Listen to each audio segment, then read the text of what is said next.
الحمد لله وكفى وسلام على عباده الذين اصطفى أما بعد فأعوذ بالله من الشيطان الرجيم بسم الله الرحمن الرحيم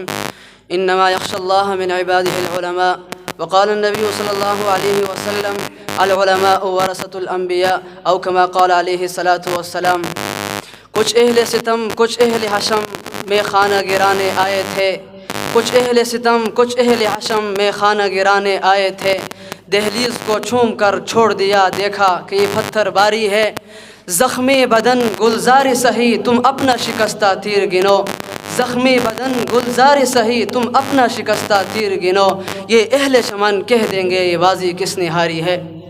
صدر مجلس سٹیج کے زینت بنے علماء کرام، طلباء اعظام، میں آپ حضرات کے سامنے جس موضوع سخن کو لے کر حاضر ہوا ہوں وہ ہے تاریخ پاکستان میں علماء کرام کا کردار۔ سامعین محترم، آج ہم جس ملک میں ہم رہ رہے ہیں، ذرا تصور کیجئے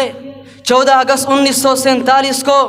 اس دنیا کے نقشے پر نمودار ہونے والا اسلامی ملک جسے ہم پاکستان کے نام سے جانتے ہیں، یہ ملک کسی صدقے میں، کسی وراثت میں، کسی زکوٰۃ میں ہمیں نہیں ملا، بلکہ اس کے پیچھے پاک و ہند کے 300 سالہ جد و جہد کی قربانیاں، انہوں نے اپنے ماں بہنوں کو، علماء مشائخوں کو قربان کر کے یہ ملک حاصل کیا ہوا ہے۔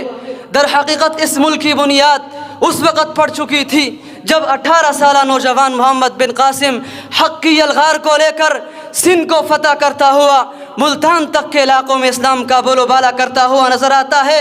پورے ہندوستان کے اندر 800 سال حکمران حکومت کرتے ہیں، آخری حکومت مغل شاہ کی آتی ہے جس کے اندر انگریزوں نے مسلمانوں کی پیوست حالت کو دیکھ کر موقع کو غنیمت جانتے ہوئے مسلمانوں کی آخری حکومت بہادر شاہ ظفر کو شکست دے کر پورے ہندوستان میں اپنے حکومت قائم کی، اور یہ حکومت صرف انہوں نے قائم نہیں کی بلکہ اپنے علماء کرام مشائخ جو ان کے نظر میں خطرناک تھے، چونکہ ان کو معلوم تھا کہ یہ علماء شروع ہی سے حکومت کرتے آ رہے ہیں، کہیں ایسا نہ ہو کہ ہمیں پسبا بھی کر دے،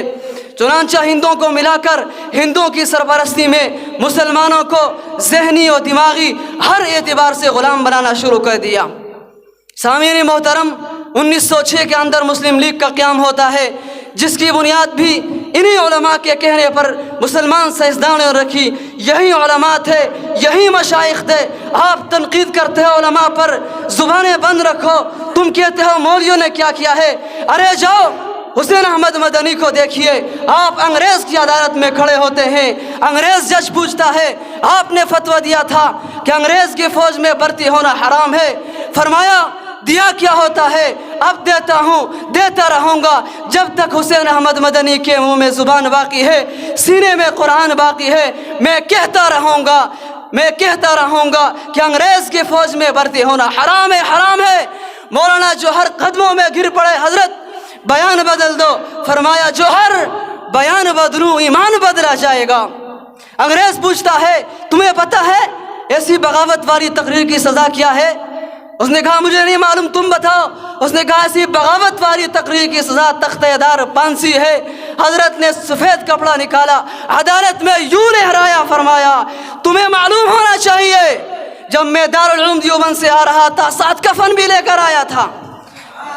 میں اس سے آگے نہیں جانا چاہتا۔ حضرت احمد علی لاہوری کو دیکھیے گا، سردی کا موسم ہے، برف میں لٹا دیا گیا، جب حضرت ہوش میں آیا انگریز نے اس کو اٹھا کر ایک طرف رکھا، فرمایا بول اب جلوس نکالو گے؟ ہائے افسوس حال، آج کہتے ہیں اللہ کے واسطے چھڑ دے، اب جلوس نکالو گے، ختم نبوت کا نعرہ لگاؤ گے؟ اس نے کہا انگریز میری بات ذرا سن لیے، میرا جسم ٹھنڈا ہو گیا، ایمان پہلے سے گرم ہو چکا ہے۔ آج کہتے ہو مولویوں نے کیا کیا ہے، پاکستان کو اپنا سمجھ کر کہتے ہم پاکستان پر حکومت کریں گے، تمہیں کیا معلوم؟ میں آپ کو بتاتا چلوں 1919 کے اندر پہلا اجلاس ثناء اللہ امر السری نے کیا جو کہ مولوی تھا، 1923 کے اندر دوسرا اجلاس عبدالکلام نے کیا جو کہ مولوی تھا، 1925 کے اندر شیخ محمود حسن کے زیر صدارت میں منعقد ہوا جو کہ مولوی تھا۔ آپ کو کیا معلوم ہے یہاں تک کہ پہلا پرچم رہلانے والا شبیر احمد عثمانی تھا جو کہ مولوی تھا۔ آخر میں یہی کہوں گا کہ جب بھی اہل چمن کو ضرورت پڑی خون ہم نے دیا، گردنیں کٹی، پھر بھی کہتے ہو اہل چمن ہمارا ہے تمہارا نہیں۔ وآخر دعوانا الحمدللہ۔